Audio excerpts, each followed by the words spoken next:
We're so excited that you've joined to spend a bit of time with us this morning to learn more about nutrition and wellness and how to keep ourselves and our families healthy. My name is Francile Ikeji. I'm the nutrition advisor for WANDA, Women Advancing Nutrition, Dietetics, and Agriculture. And we have partnered with DC Greens to bring this nutrition and wellness series to you. Today is our first session, and we will be having monthly sessions on the third Saturday of every month. WANDA is an organization that is based in Ward 8. And as I mentioned, we're co-hosting this community nutrition wellness series. Each of our classes will be about 60 minutes. While it is still cold outside, we're going to be meeting virtually, but once the weather warms up, we will be having sessions at the well in Anacostia. Our sessions are starting at 10 a.m. Until the series ends at the end of the year. So for today, I want to introduce our presenter. Her name is Helena Waldemak, and she is a senior nutrition science major from Howard University, and she is this year's WANDA Food as Medicine Fellow. Before I turn it over to Helena, I want to give a few housekeeping notes. Please keep your device on mute until it is time to chime in and interact. There will be various points throughout the session, as well as at the end for asking questions. You can also ask questions in the chat box as we go along. There will be polls throughout the session to test your knowledge as we move through the material, and we will follow up with handouts and resources by email after the session. The session is also being recorded and will be made available for viewing afterwards. You're welcome to turn on your video if you like, or not if you like, totally up to you. And again, thank you for joining us. I'm gonna turn it over to Helena. Hi everyone, good morning. Today we're talking about hypertension, and what hypertension is just another word for high blood pressure. So how blood pressure is measured is by systolic number, which is the top number, and that measures the pressure in your arteries when your heart is beating. And there's also the diastolic number, which is the one on the bottom, and that is measuring the pressure of your arteries when your heart is at rest between the beats. So a normal blood pressure would range at 120/80. A high blood pressure would be above 140/90, and severe high blood pressure would be 180/120. So over 65 million adults have high blood pressure, but only half of them have it under control. So it's important to learn ways to control your blood pressure so we can limit that number. Also in America, hypertension is the main stroke causing factor, and strokes are the 5th most common cause of death and a major cause of disability in the United States as well. So in a classroom of 30 youth, one person would have hypertension and about 3 or more would have elevated high blood pressure. So these are the statistics by race in DC. So as you can see, the Black race is at 40%, which is almost at half. Also, there's other races which lie between about 25%. Then we have multiracial and Hispanic at a little over 20%. And then white under 20% and Asian under 20% as well. And the overall is about 28%. So this is the statistics by age. So as you can see, there's an increase as your age increases. About 65 plus at age is around 60%. And then it decreases under 50% and then below. And even though newly born to 25 is not shown, it is still possible for younger children to have high blood pressure as well. High blood pressure by gender in DC, males are about 29% and females are about 26%. And yeah, the overall, which would be around 27%.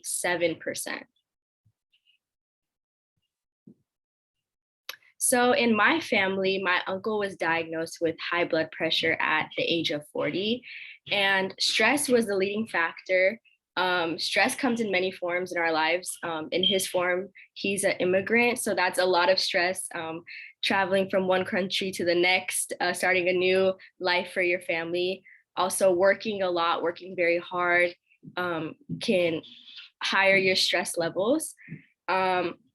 And how he manages his high blood pressure now is he stays away from foods that are high in salt, such as bacon, which is his favorite food. So I know that was very hard for him. And he now substitutes pork bacon for turkey bacon, which is a little less in fat. So he still gets his bacon in the morning. He manages his blood pressure also through changing his diet and finding ways to relax, spending time with his family.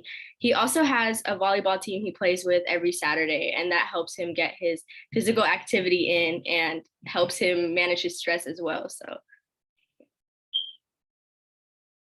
some side effects of high blood pressure. This happens when your heart is forced to work harder to pump blood to other organs. So when that occurs, the heart's lower left chamber becomes thickened, and then that causes heart attacks, heart failures, and sudden cardiac death.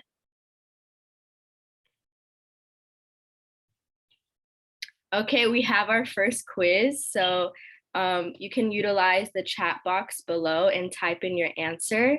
We're not going to penalize you or put you on the spot for having the wrong answer. So just try your best. The question is about blank percent of Americans consume more sodium or salt than is recommended in the healthy diet. A, 30, B, 50, C, 70, or D, 90. I'm going to give you guys a minute and you can go ahead and type the answer in the chat box below.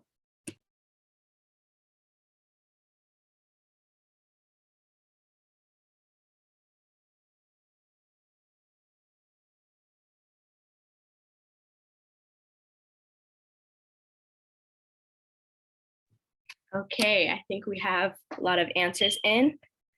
So I see a lot of C's and 70%, but it's actually D, and 90% of Americans consume more salt than is recommended in a healthy diet, which is a little surprising.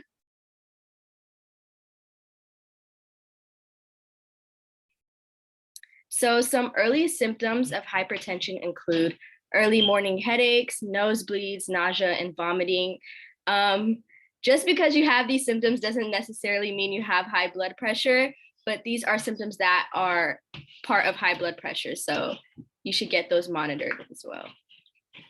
Severe symptoms of hypertension include eyesight abnormalities, so blurry vision, not being able to see well, ear buzzing or ringing in the ears, anxiety, chest pain, trembling of the muscles, and many more are symptoms of severe hypertension.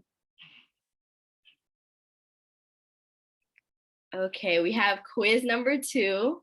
So I'm going to read the question out loud and you can put it in the chat box.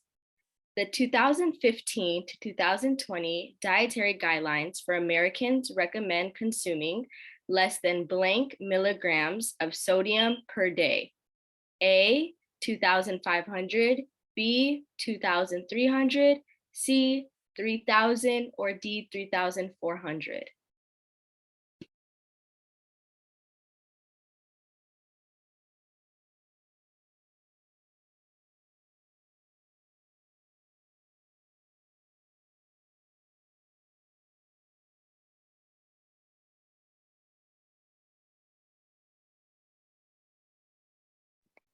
Okay, so I see a lot of A's and B's, so we're on the right track. The answer is actually B, 2,300 milligrams.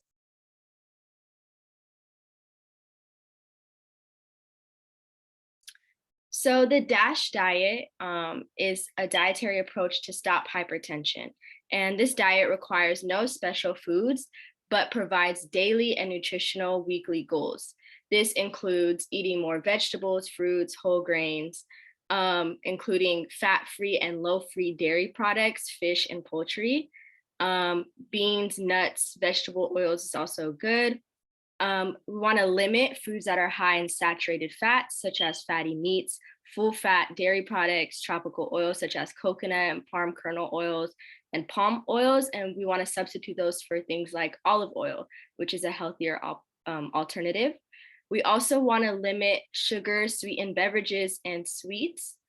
And too much fat, especially saturated fat, can raise your blood cholesterol, and that leads to hypertension. So we want to be careful on saturated fats and too much sugar in our diets as well. Okay, our next question. Where does most of the sodium we eat come from? And you can type your answer in the box. A, ultra processed and restaurant foods. B, salt shaker. C, naturally processed sodium from the body. Or D, none of these. And you can go ahead and drop your answers below.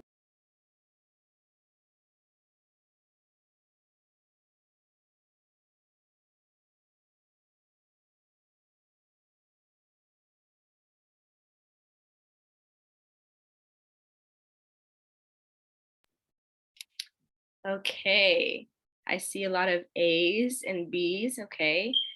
The answer is ultra processed and restaurant foods. Answer A.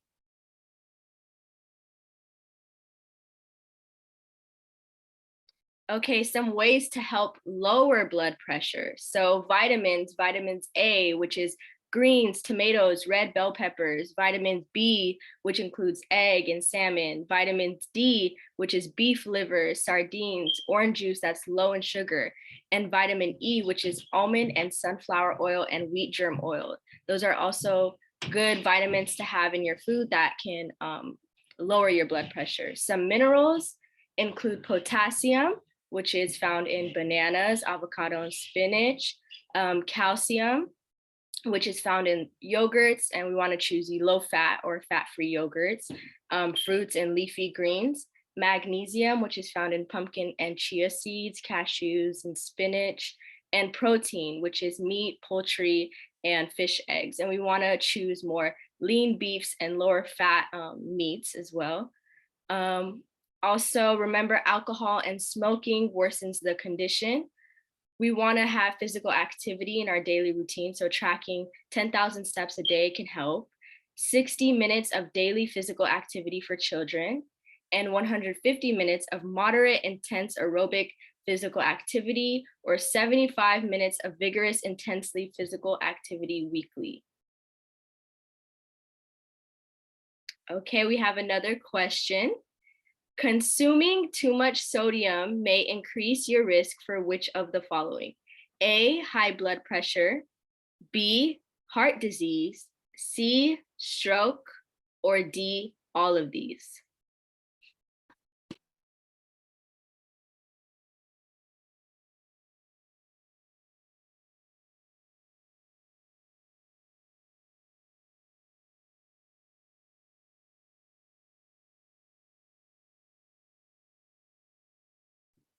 Okay, good job, everyone. The answer is D, all of these.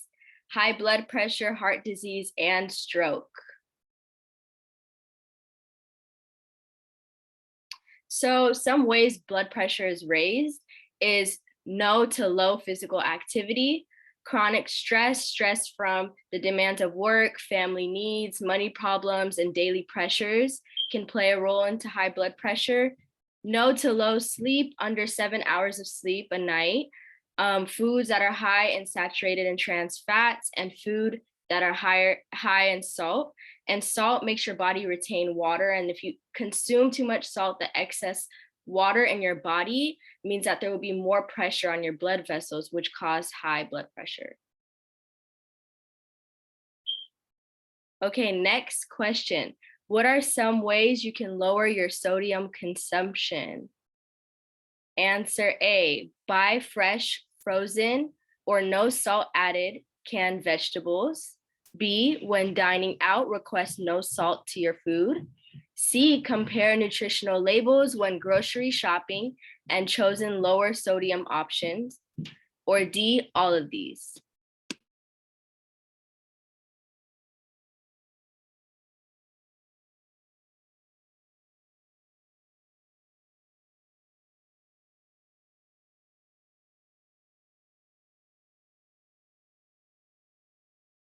Okay, good job. D, all of these. Okay, budget-friendly, healthy swap. So like I mentioned with my uncle, how he swaps out pork bacon for turkey bacon, we can also swap out salty and sugary snacks and instead pick vegetables and fruits.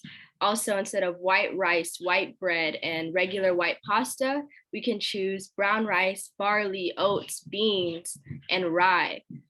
We want to limit processed foods and in exchange get fresh foods or frozen fruits. Limit butters, coconut oils, or palm kernel oils. Olive oil is a good alternative. If using canned foods, it's good to rinse out the foods and it can reduce the salt levels up to 40%. And we want to try to go with the no salt to low salt option.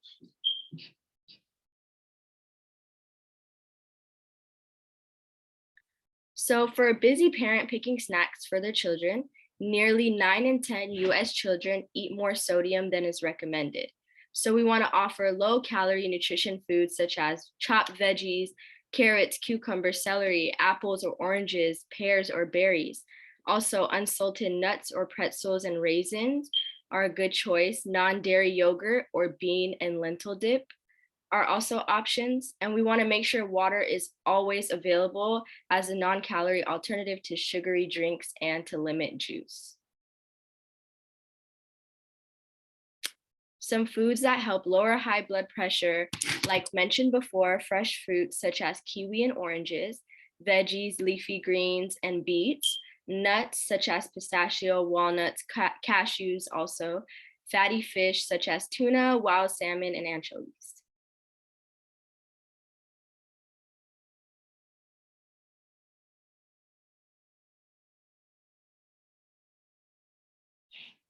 So my first meal option I have is a sweet potato salad, which I love. And as we mentioned, leafy greens is a great way to lower your blood pressure. So we want to mix oven roasted sweet potatoes into a bowl with washed organic kale, crushed cashews, and a lemon squeeze.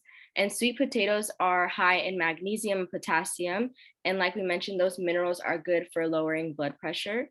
Kale, spinach, collard greens are all in the leafy green category that are also a great source of magnesium and potassium.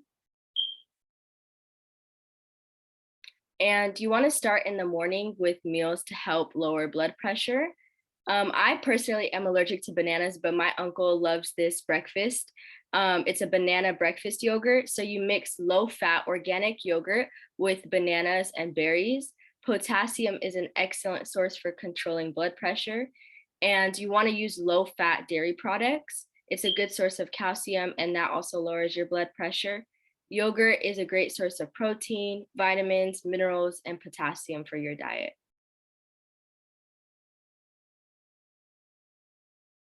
So the take-home activity we have will be sent in the follow-up email. It's a hypertension take-home handout, and using some of the following foods that we mentioned, we want to discuss the lesson. And as a good food source for hypertension, we want to create a meal listing ingredients and also draw a picture of that meal.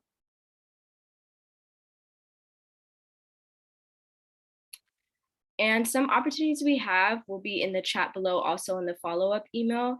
And here at WANDA, we're having a Food Bill of Rights petition that you're able to sign so all Americans can have access to a healthy diet. There's also the Black Food Census, and that's an opportunity to share your opinion to shape food and nutrition policies and programs, and to identify key issues that represent our communities and how food shows up in our media. And there's more information in the chat box below if you want to open that up and read it.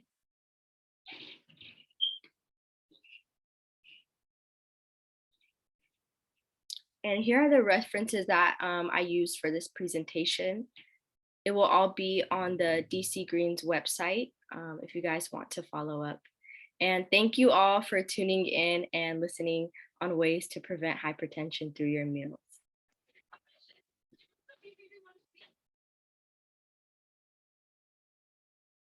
If you have any questions, You can go ahead and ask them or drop them in the chat below. Thank you so much, Helena, for that presentation. Lots of great information shared. So we'll give folks time to put questions in the chat box, or you can come off mute too if you would like. And then I was thinking, since we do have time, that we could let, I know it's labeled as a take-home activity, so folks viewing can do it at home, but folks who are here now, we could go ahead and do that activity where they can come up with a meal idea with some of the foods that you discussed, and then we could share and kind of discuss as a group.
So the activity is to use some of the foods discussed in the slides and to create a meal, listing the ingredients, and also drawing a picture. And if you guys have anything you guys learned in this session you want to share or any questions, feel free either to unmute and speak or to type in the chat box below. Thank you.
There should be a poll that popped up for you guys if you want to go ahead and answer those questions. This first question is, which food can help lower hypertension? Hot dogs, bread, berries, or chips? And there's a few more seconds left on that. Okay, everyone has put in their answers. And the answer is berries. Good job. It's at 100%.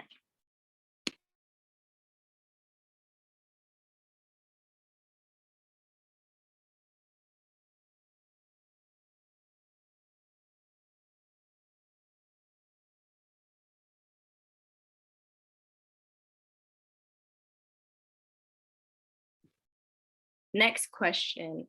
Which food should you avoid? Unsalted cashews, baked fish, low sugar yogurt, or fries?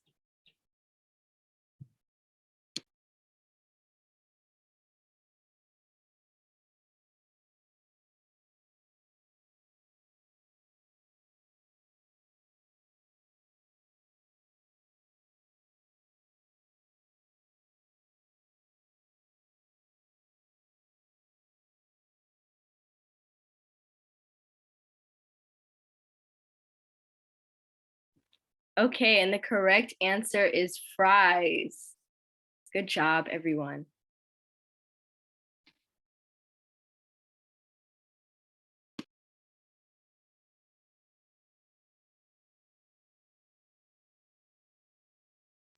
Next question. All of these can lower your blood pressure except getting enough sleep each night, playing with your kids to be physically active, eating foods high in salt and fat every day, finding ways to relax and reduce stress.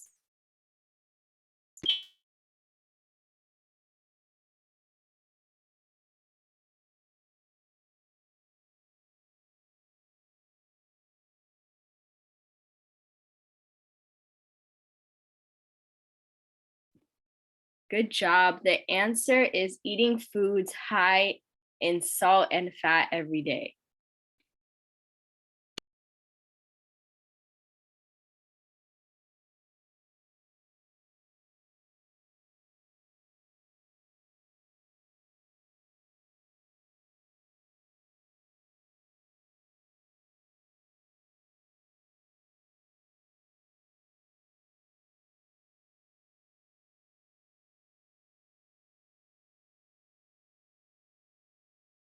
Thank you guys. That was the last question for the poll.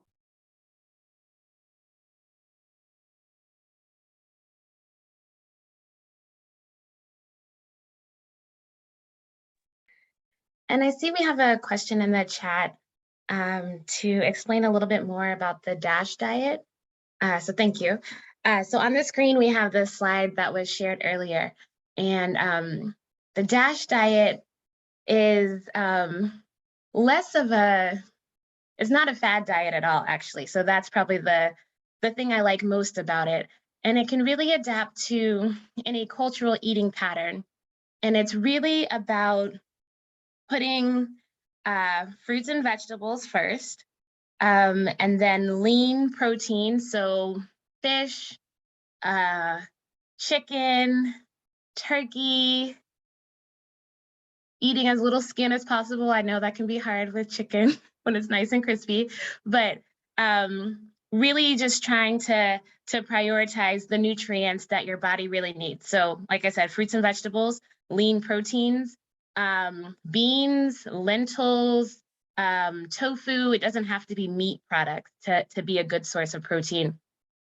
And then reducing sugary foods and beverages. So from sodas to cakes and cookies, really making those something, if you would like to enjoy it, something you enjoy on a special occasion, not an everyday, not in just after school snack of pick any kind of sweet thing, cookies. So really looking for ways to transform your diet and shift to prioritizing those healthier things, whole grains as well, so less refined, like white bread, white pasta, looking for whole grain products, so whole wheat bread or whole grain tortillas. There's tons of other, grains as well, millet, farro, fonio, so lots of other grains that are great sources of fiber and have protein as well. Let's see what else. There's more in the chat. It's Funke, if I answered your question adequately, let me know, but if you want me to explain any more, I'm happy to do that.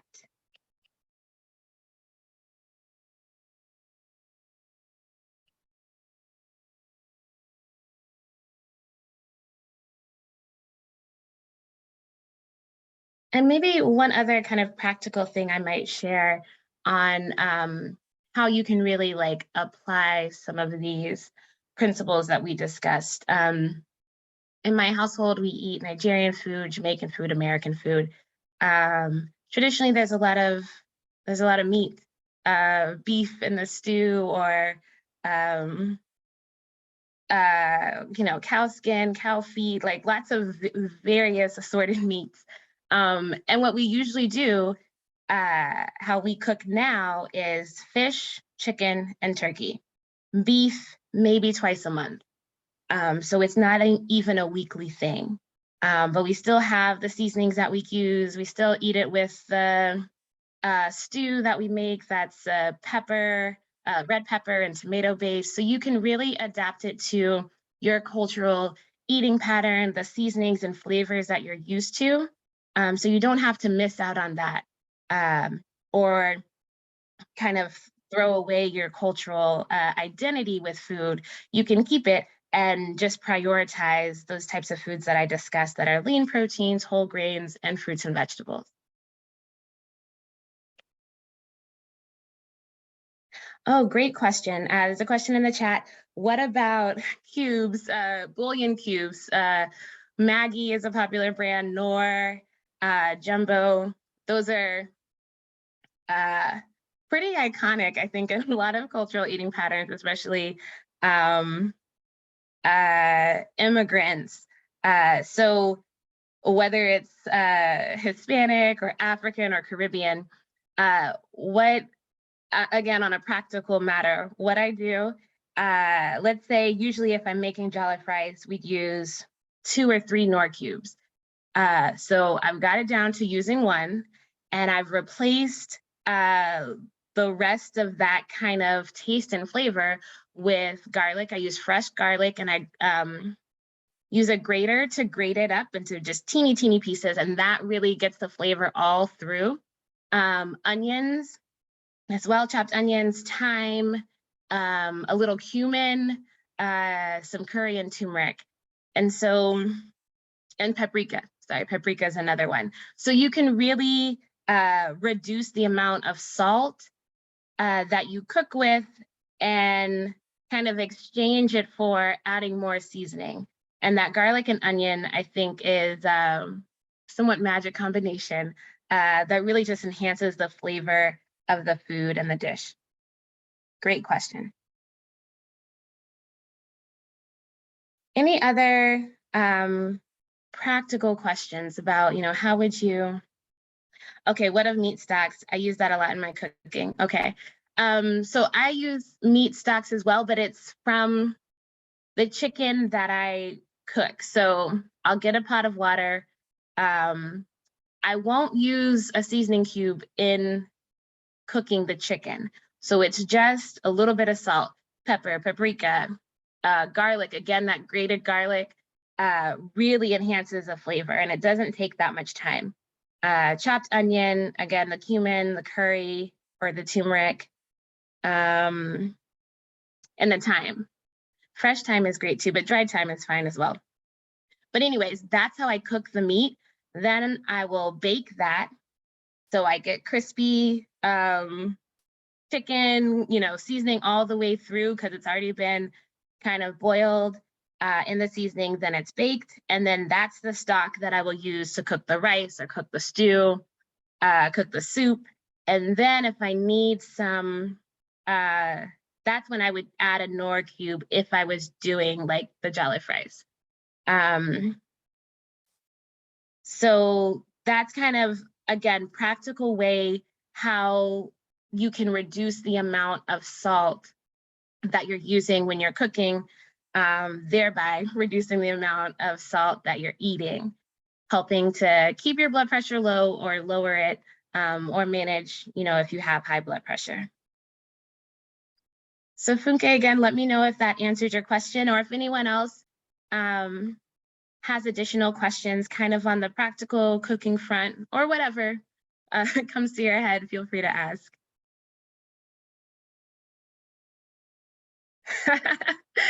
I understand, Funke, it is challenging. Yes, I will say it takes some time to adapt your taste buds. So as I mentioned, or maybe I didn't mention, but my husband's Nigerian, and when we first got married, he would say I was trying to feed him leaves all the time, salad. And he would say, I can't have leaves for dinner. Or my sister-in-laws were like, I can't believe you're feeding him leaves. And now we put chopped spinach in our egg sauce. We put I'll eat stew with spinach. I don't even have to have the rice. Like the stew is the best part. That's the star. Honestly, not the rice for me. So we'll chop up spinach in the stew. Of course, we'll do like FO rero, which is any kind of green. It could be spinach, it could be kale, chopped finely with bell pepper. You can add some tomatoes to it and kind of cook that down. And so that's a regular thing for us, but it didn't happen overnight. Same thing with me getting down to 1 Knorr cube and the jollof rice. It didn't happen overnight. It took some time for even me as a dietitian to be okay with the tasting differently than I was I was used to. But I had to say this is still jollof rice. It tastes great. Again, I had to adapt, but it still tastes great. And most importantly, I want to be here to spend time with my family. I want to be here for my daughter. I want to be able to enjoy and not be having high blood pressure and tons of medication. So it really is kind of we have to think big picture, I think, about our lives and our health and what is most important to us. My husband's not like no longer Nigerian because we use less Nor. He still is. So yeah, feel free to share about experiences in your family or even yourself around hypertension or ways that you found to reduce salt in your diet. We'd love to hear from you.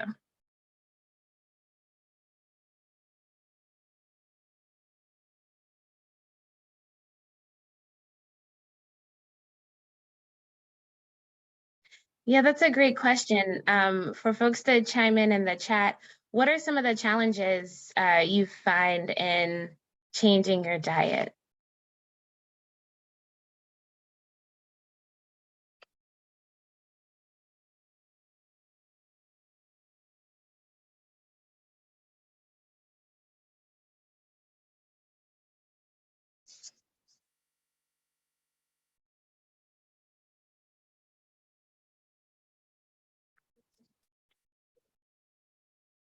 Okay, we have in the chat finding alternatives to cultural norms.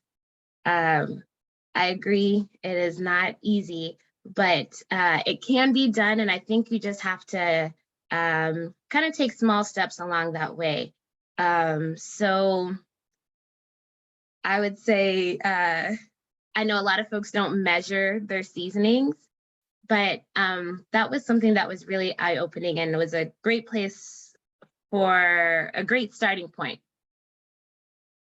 Before you put, let's say the salt in particular, into your food, like measure, like put it in a measuring spoon, a tablespoon, a teaspoon, to see how much you're actually adding.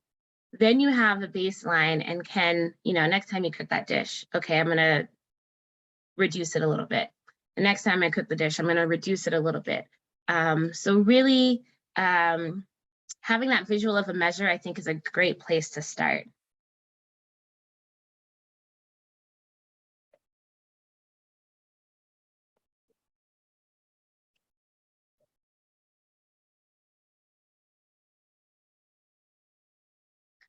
I know there's more stuff coming in the chat. Let me see.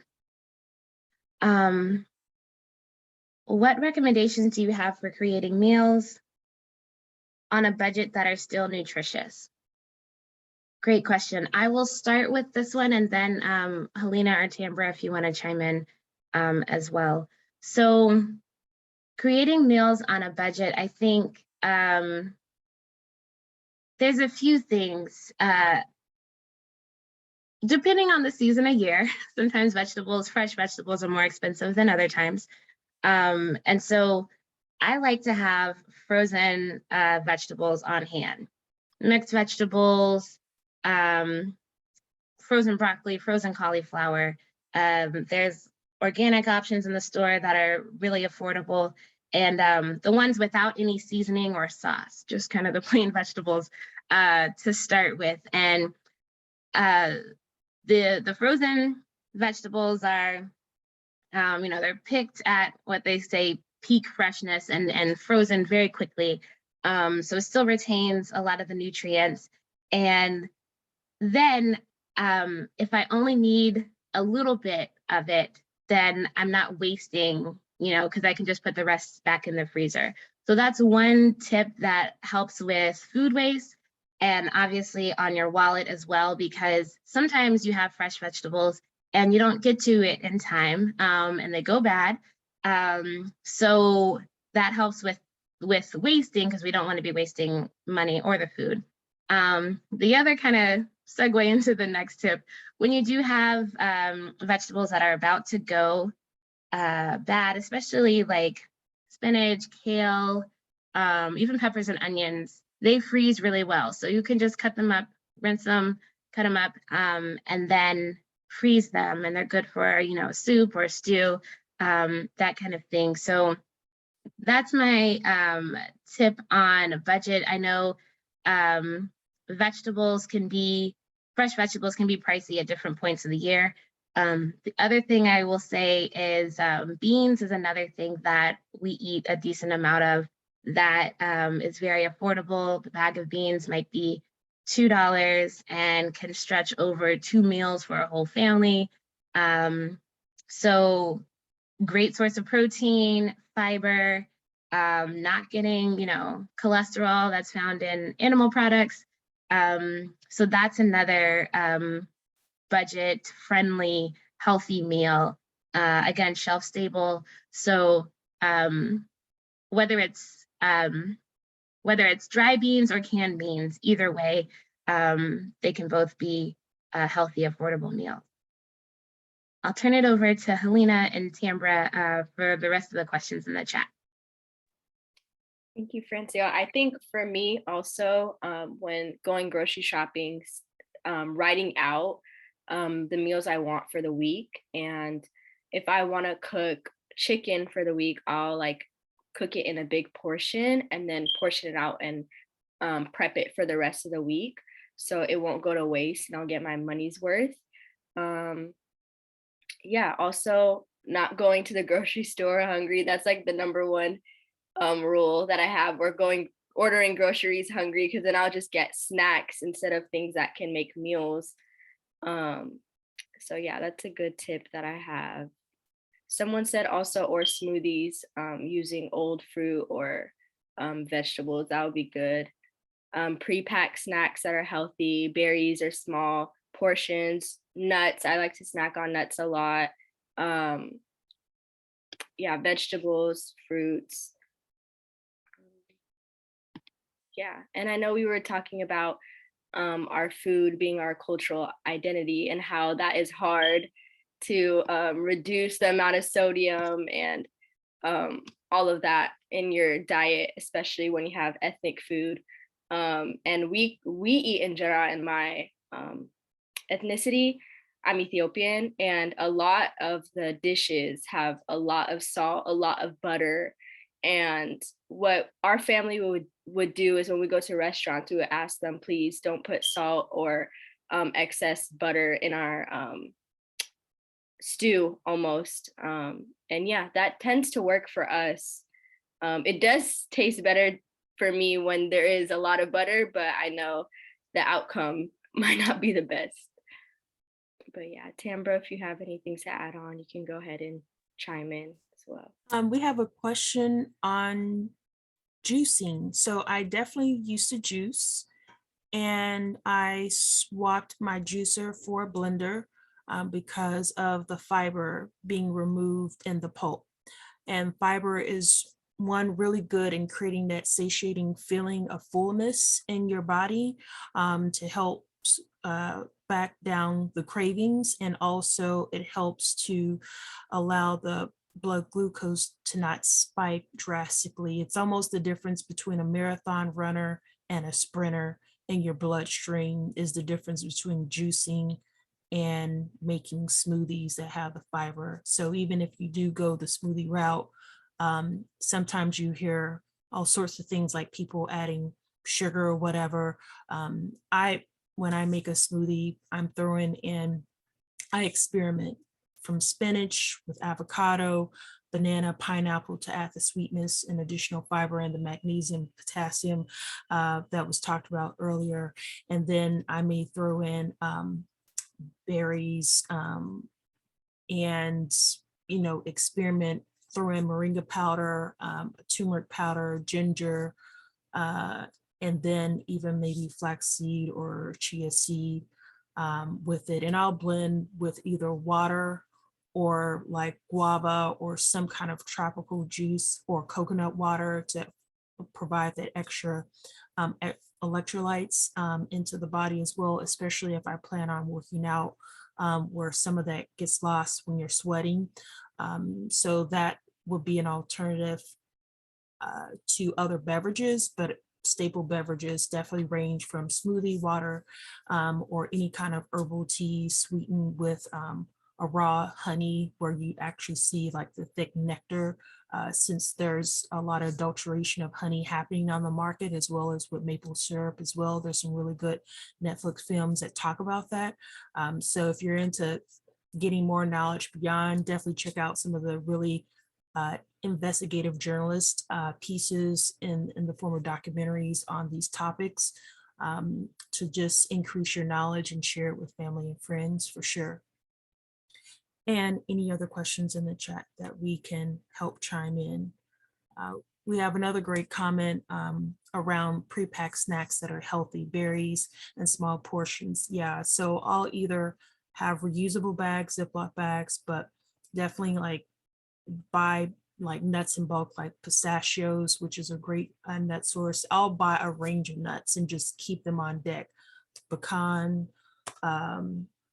peanut, almond, walnut, pistachio, and just like the taste of rainbow of nuts. Blend those in different dishes. Today I woke up, I already had pre-made oatmeal that I'll make for the week, and I'll add in the nuts, the berries, as well as chia, flaxseed, and just keep that and then eat that along with a whole wheat toast, because though we may not want to talk about it, you want to have bowel movements on a daily. And if not, guess what? That toxin is in your body. The body will take what it needs, and then the rest of the toxin is either stored or fat is being accumulated as reserves. And if you're not sweating it out, or if you're not having the diet that's filled with fiber to create that bulk with the water to sweep it out of the system, then that means it's staying in your gut, rotting, fermenting, and free radicals are popping off in the process of that. So yeah, just imagine like food sitting out on a nice summer road with the sun cooking on it. That is your gut happening right now in the colon system. And obviously colon cancer is not a part of today's conversation, but our whole body is really a working integrated system. So while we're focusing on hypertension, it's like a chain reaction of hypertension just becomes extended into other chronic diseases because it speaks to your lifestyle and how you're managing and meditating when it comes to stress. So I think a self-care plan is really critical. Talk about, how do we choose to use our weekend? Are we going to go out after this session and go either on a nice walk? The sun is out, though it may be about 34 degrees. You can work out within your home, put on a YouTube video and do some HIIT workout, or you can hit the gym, or you can get on one of the park trails. But there's different ways in which we can do that to increase the metabolism in our body as we're aging over time, and get our bodies flowing and moving. So curious, what are self-care plan activities that you incorporate in your day to release stress in the rat race of life? If you want to drop that in the chat and crowdsource self-care activities, that would be awesome for people to share ideas that have been working well with them to reduce stress.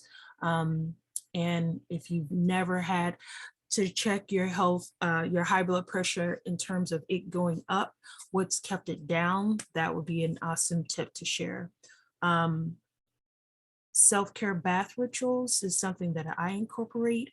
So that means the light, battery operated lights with the remote control, as well as LED lights. I love them in setting the mood in the room, and also music.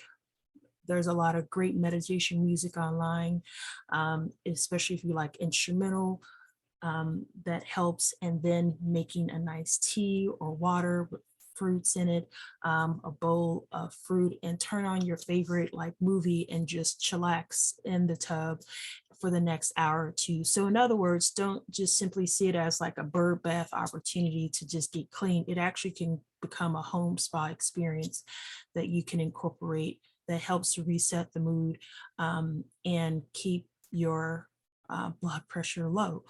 And also, other ways is thinking about activities that you used to love as a kid and bring them into your adulthood. So if that's a love of painting, a love of writing, revisit those childhood experiences and bring them into your adult life. Sign up for a local nonprofit like CHA in Capitol Hill that has art classes, painting classes, theater classes. Those are another great way to build community and also have an outlet of creative therapy that's really important to help with resetting the mood, as we talk about resetting your food as well. So any other great ideas that someone wants to chime in and share on how they are reducing your stress and increasing the blessings? I just thought about it. Sunday, some people today are either going to their worship centers. So being in community and fellowship around your faith can be another way to reduce stress. So if that is another way, that is also something part of the renewal of the year, is re-engaging in recommitting yourself to good health for this year. Part of why we're launching this series is one way to think about. So maybe there are things that you've done in the past that you kind of slacked off, and now this is a new year to begin recommitting to, whether it's your faith, building better friendships that are not toxic but are blessings. All these are components of how you can improve your stress. And if you find ways that can incorporate nature, yes, ecotherapy is a thing, forest bathing is a thing. So that's the beauty of the DMV. We have access not only to the Anacostia Park Trail, but we have Rock Creek Park, we have Great Falls, we have, if you have opportunity to get a car, drive to Shenandoah, Luray Caverns. There's so many really awesome nature spots. And so even though historically some of these places have not been cool with brown and black bodies, we are changing the game on that one. And so I think reclaiming those nature spaces is another great way to reduce stress. And bring a friend or two, because you got to have witnesses in these woods. And so I think that's a great way to think about, like, pack up a little like trail mix, your water, your fruits, have a little, I don't like saying picnic, but you know what I'm talking about. Lay out the food, enjoy yourself by the riverside. And I've definitely incorporated that over the last summers. And then also make farm visits. I mean, beyond the well, we also have a lot of amazing local farms in the area as well that I would encourage you to check out. So any other items that we want to share around self-care that we're using? Don't be stingy. Don't keep all the good stuff secrets to yourself. Where have you all gone to when it comes to taking care of self-care? What spaces are you reclaiming?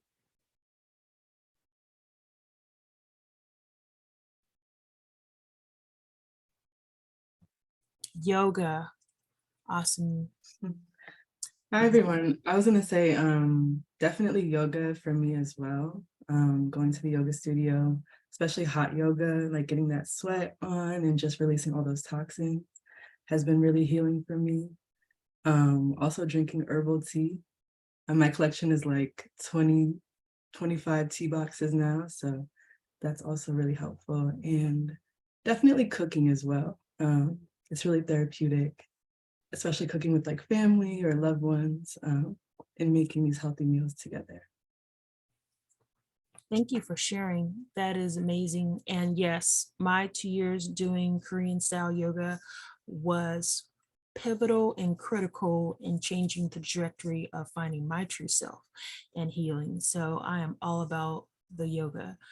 So with that, what we can do is share any further updates and recording links after this session. But thank you all so much for joining today. We will see you next month, hopefully. Every third Saturday, we will be online for sure in March. And have a blessed day. And remember to check out IamWanda.org, sign the Food Bill of Rights, and also the Black Food Census that we dropped in the inbox. We will also send that out to you. If you forget, share it with friends, because beyond advocating for ourselves, we want to advocate for a better food and healthcare system. With that, signing off, take care and have a blessed weekend.